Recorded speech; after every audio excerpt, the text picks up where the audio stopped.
নওগাঁর আত্রাই থেকে চুরি হওয়া গরু সন্ধানে অভিযান চালিয়ে বিএনপির নেতার গোয়ালগড় থেকে ১৩টি চোরাই গরু উদ্ধার করেছে জেলা পুলিশ।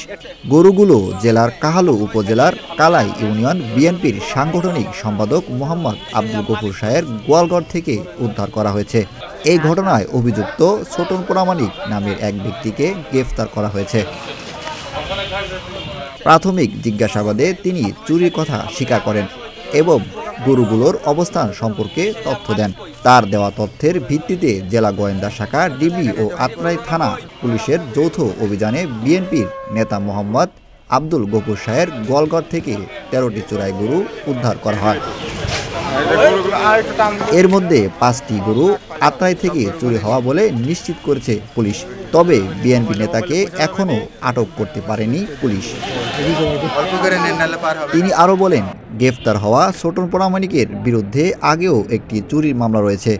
তিনি বগুড়া, জয়পুরহাট, নওগাঁসহ আশেপাশের এলাকার গরু চুরির মূল হোতা ছিলেন। এই ঘটনায় জড়িত অন্যদের গ্রেফতারের অভিযান অব্যাহত রয়েছে এবং দ্রুতই চক্রের বাকি সদস্যদের আইনের আওতায় আনা হবে। আশিক এলাহি, প্রতিদিনের বাংলাদেশ।